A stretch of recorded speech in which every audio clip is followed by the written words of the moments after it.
अस्सलाम वालेकुम। अच्छा, आज का जो हमारा टॉपिक है उसका नाम है यूज़र एंड ग्रुप मैनेजमेंट। तो पिछले लेक्चर में हमने देखा था कि अगर हमने ये चेक करना हो कि कोई भी यूज़र हमारे अकाउंट में एग्जिस्ट करता है या नहीं, तो उसके लिए कमांड होती है आईडी और उसके बाद हमने यूज़र का नेम देना होता है कि क्या ये यूज़र सिस्टम में मौजूद है या नहीं। अगर ये इस तरह के आउटपुट शो करे कि नो सच यूज़र, तो इसका मतलब है कि ये यूज़र आपके सिस्टम में ऐड नहीं है। अब आपने क्या करना है कि इस यूज़र को सिस्टम में ऐड किस तरह करना है, उसके लिए हमारे पास कमांड होती है यूज़र ऐड और उसके बाद इस यूज़र का नेम दे देना है।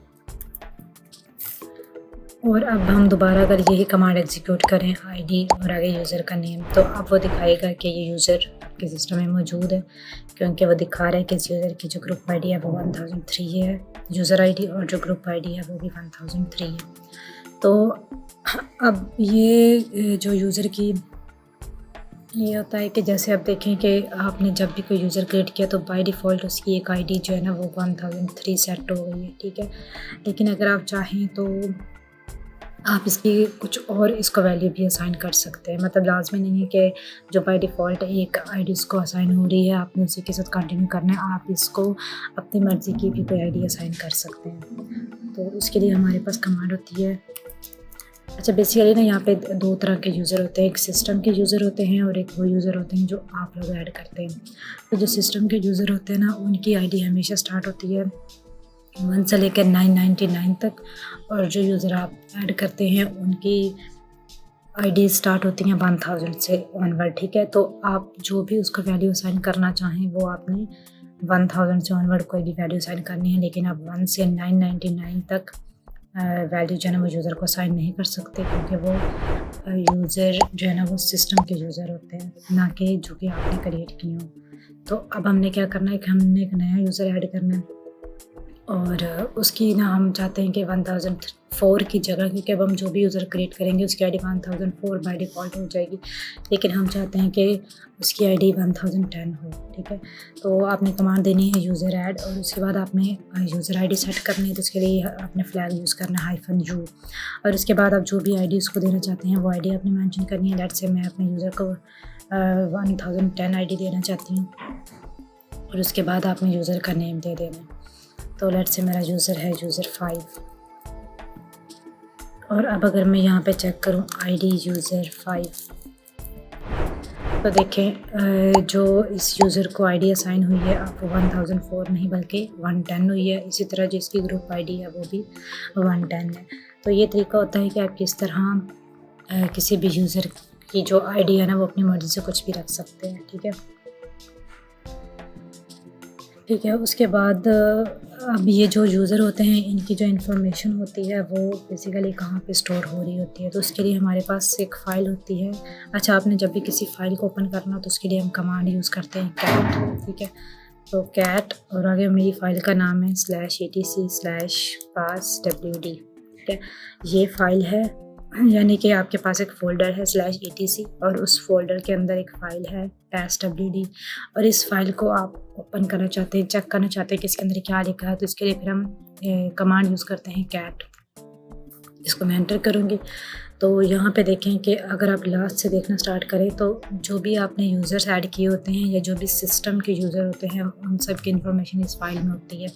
यहाँ पे लास्ट वाला यूज़र है यूज़र 5 जो कि हमने अभी ऐड किया है, उससे ऊपर ये वाला यूज़र है, ये भी हमने अभी ऐड किया है। इस तरह ये यूज़र 2, 1 और ये जो EC2 यूज़र है ये भी हम उस वक्त टाइम क्रिएट करते हैं जब हम AWS के ऊपर अपनी एक इंस्टेंस क्रिएट कर रहे होते हैं, तो ये भी उस टाइम क्रिएट होता है। उसके ऊपर अगर आप देखें तो ये TCP डंप और ये RPC यूज़र स्टैम्प, ये जो भी नाम है ये मतलब आपने नहीं क्रिएट किए हुए, लेकिन ये सिस्टम में पहले से मौजूद होते हैं, तो इसलिए इन यूज़र्स को हम कहते हैं ये सिस्टम्स के यूज़र है। अगर आप इनकी आईडी भी नोट करें तो जो आपने यूज़र्स क्रिएट किए हैं उन सब की आईडीज़ 1000 से ऑनवर्ड है, ठीक है। EC2 यूज़र हमारा फर्स्ट यूज़र होता है तो उसकी 1000 है, लेकिन आप उसके ऊपर देखें तो ये सारी नंबर्स वो होंगे जो कि 1 से 999 तक होंगे।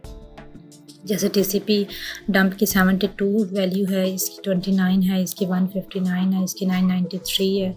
मीन्स के 1 से लेकर 999 तक जो भी वैल्यू होगी, इसका मतलब है कि ये यूज़र जो है ये सिस्टम का यूज़र है, और 1000 से ऑनवर्ड जो भी होगा वो आपने यूज़र क्रिएट किया होगा।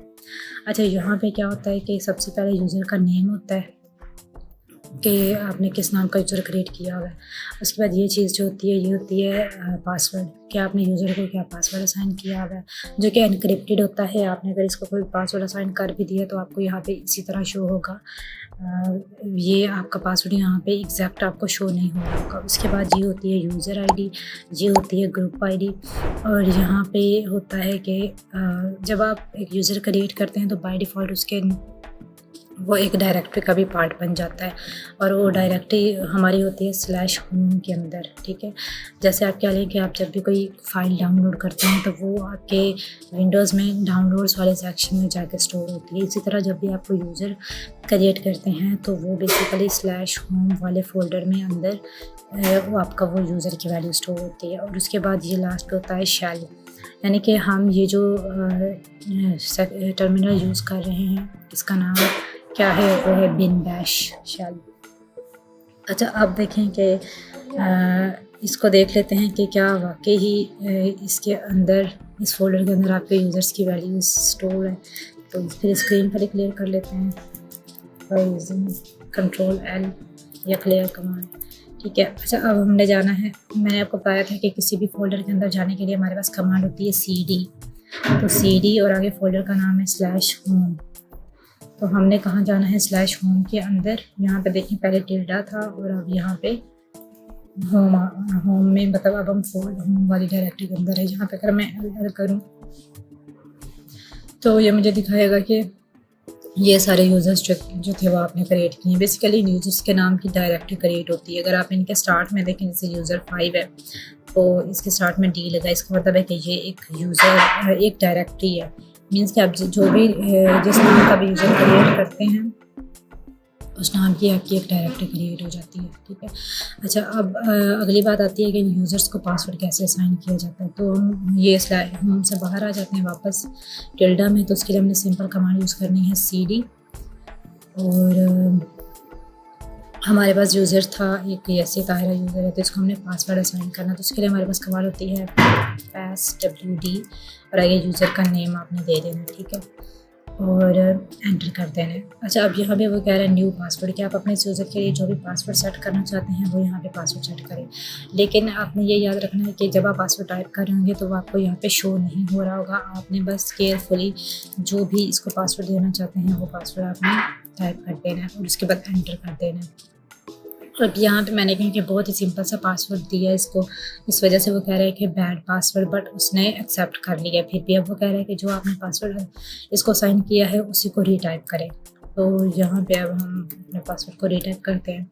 अब देखें, अब यहाँ पे वो कह रहा है कि all authentication tokens updated successfully, यानी कि आपके यूज़र को सक्सेसफुली पासवर्ड असाइन हो चुका है। ठीक है, तो ये तरीका है कि पासवर्ड किसी भी यूज़र को हम कैसे असाइन कर सकते हैं। अगेन कैसे, passwd आगे यूज़र का नेम, जैसे यूज़र 1 एंटर करना है। यहाँ पे आपने जो भी पासवर्ड देना है वो पासवर्ड एक दफ़ा टाइप करना है, दोबारा उसी को रीटाइप करना है और आपका उस यूज़र को पासवर्ड असाइन हो जाएगा। ठीक है, अब आती है बात कि अगर आपने किसी भी यूज़र को डिलीट करना है तो वो कैसे करेंगे।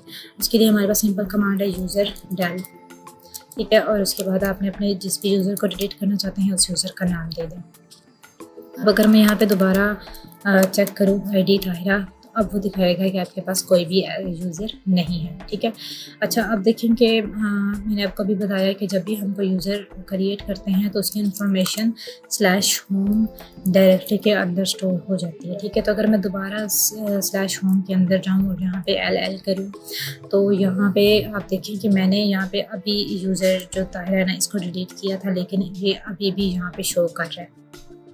इसकी वजह ये है कि आपने यूज़र तो डिलीट कर दिया है, लेकिन ये जो यहाँ पे स्लैश होम के अंदर इंफॉर्मेशन होती है, ये बेसिकली डायरेक्टरीज होती हैं यूज़र्स के नाम की। तो आपने यूज़र तो डिलीट कर दिया, लेकिन उस यूज़र के नाम की जो डायरेक्टरी है वो डिलीट नहीं की। तो इसको डिलीट करने के सिंपल, जैसे हम डायरेक्टरी को डिलीट करते हैं rm-rf वाली कमांड से, इस कमांड से आप इस डायरेक्टरी को डिलीट करेंगे। अब मैं यहाँ पे एल करूँ तो अब मुझे ताया यूज़र नहीं नज़र आएगा, लेकिन एक कमांड ऐसी है कि जिसको अगर आप एग्जीक्यूट करें तो आपका यूज़र भी डिलीट हो जाएगा और उसी टाइम पे उस यूज़र के नेम की जो डायरेक्टरी है वो भी डिलीट हो जाएगी। ठीक है, तो यहाँ पे अगर जैसे हमारे पास अभी यूज़र है, यूज़र 5 है, ठीक है, इसको डिलीट कैसे करना है, इस तरह के ये यूज़र भी डिलीट हो जाए और इसके नाम की डायरेक्टरी भी डिलीट हो जाए, तो आपने कमांड देनी है यूज़र डेल और इसके बाद -r। अब ये जो -r होता है ये बेसिकली डायरेक्टरी को डिलीट करने के लिए यूज़ होता है। तो पहले मैंने कमांड दी यूज़र डेल के यूज़र को डिलीट करो, फिर मैंने -r लिखा के साथ डायरेक्टरी भी डिलीट करनी है और किस यूज़र या किस डायरेक्टरी को, ताकि आपने उस यूज़र का नाम दे देना, जैसे यूज़र 5 है। ठीक है, और उसके बाद अब देखिए मैं एल करूँ तो यहाँ पे मुझे यूज़र 5 नहीं शो हो रहा, और अगर मैं इसी तरह ID यूज़र 5 करूँ तो अब भी ये मुझे दिखाएगा कि इस नाम का कोई भी यूज़र एग्जिस्ट नहीं करता। ठीक है, अब हम इस होम से बाहर आ जाते हैं वापस CD में, और वो जो हमने पहले एक फ़ाइल क्रिएट की थी वो हम दोबारा देख लेते हैं। फ़ाइल जो ओपन की थी पहले, cat/etc/passwd। अच्छा, इसमें अगर आप देखें तो ये जो मेरा जब आप यूज़र अपने डिलीट कर देते हैं तो उन यूज़र्स की इन्फॉर्मेशन इस फाइल से भी डिलीट हो जाती है। जैसे मैंने ताहिर और यूज़र 5 नाम के यूज़र्स को डिलीट किया है, तो अब वो दोनों यूज़र्स आपको यहाँ पे नज़र नहीं आएंगे, सिर्फ यूज़र 2, 1 और EC2 यूज़र हैं यहाँ पे। ठीक है, अच्छा, अब आप अगर यहाँ पे इसको केयरफुली देखें तो ये मैंने बताया कि ये यूज़र का नेम होता है, फिर उसका पासवर्ड होता है, फिर यूज़र ID, फिर ग्रुप ID। ठीक है, अगर आप यहाँ पे ऑब्ज़र्व करें तो हर यूज़र के दरमियान एक सिंगल कॉलन है, यहाँ पे भी एक सिंगल कॉलन है, फिर यहाँ पे भी सिंगल कॉलन है, मतलब हर फील्ड जो है ना वो सेपरेट हो रही है एक सिंगल कॉलन से। लेकिन यहाँ पे अगर आप देखें तो यहाँ पे डबल कॉलन है। ठीक है, इट मीन्स कि यहाँ पे कुछ मिसिंग है, और वो मिसिंग जो चीज़ है उसको बोलते हैं कमेंट। यानी कि जैसे फर्ज करें कि आपकी कंपनी में आपने एक डेवऑप्स इंजीनियर को हायर किया, तो अब उस जिसको भी आपने हायर किया उसका टाइटल क्या है कि ये एक डेवऑप्स इंजीनियर है। ठीक है, तो जब भी आप उसकी इन्फॉर्मेशन इस फाइल में पुट करेंगे तो यहाँ पे बाकी तो उसकी सारी इन्फॉर्मेशन नज़र आ रही है कि ठीक है, ये यूज़र का नेम है, ये उसका पासवर्ड है, ये उसकी ID है, ये उसकी होम डायरेक्टरी है, उसका जो शेल असाइन हुआ वो बिन बैश है, बट वो यूज़र है क्या, मतलब वो किस रोल पे जॉब कर रहा है। तो ऐसा कोई भी कमेंट जो कि उस पर्सन की पर्सनैलिटी को रिप्रेजेंट करता हो, या आप उसके बारे में कोई भी स्टेटमेंट देना चाहते हो, तो वो आप इस जगह पे पुट कर सकते हैं। मीन्स कि जब भी आप वो वैल्यू उसको डेवऑप्स इंजीनियर टाइटल देंगे तो वो जो टाइटल है वो बेसिकली इस जगह पे शो हो रहा है, इसको बोलते हैं कमेंट। अब हम किसी भी यूज़र को कोई कमेंट कैसे पास कर सकते हैं। ठीक है, इसके दो तरीके होते हैं। तो अगर तो आपने कोई न्यू यूज़र ऐड करना है तो वो न्यू यूज़र ऐड करते टाइम साथ ही आप उसको कोई कमेंट दे सकते हैं, या अगर आपने कोई यूज़र पहले ऐड कर लिया है और अब आप बाद में उसको कमेंट पास करना चाहते हैं तो भी आप कर सकते हैं।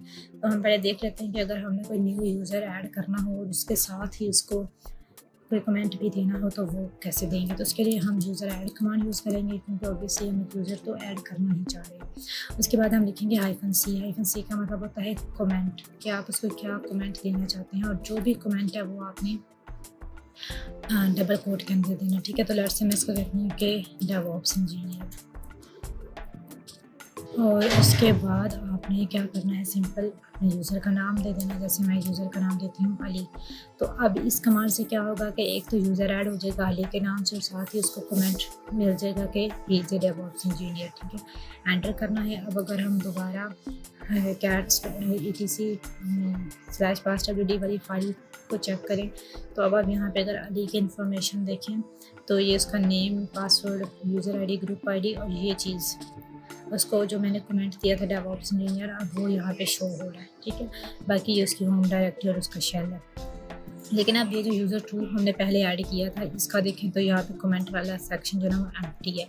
तो ये जो अभी मैंने कमांड यूज़ की थी यूज़र ऐड वाली, ये हम तब यूज़ करते हैं जब हमने एक न्यू यूज़र को ऐड करना हो और उसके साथ उसको कोई कमेंट देना हो, तब ये -c भी साथ यूज़ होता है इसमें। लेकिन अब देखें यूज़र 2 एक पहले से मौजूद यूज़र है, अब मुझे यूज़र ऐड तो नहीं करना, मुझे सिर्फ उसको कमेंट पास करना है।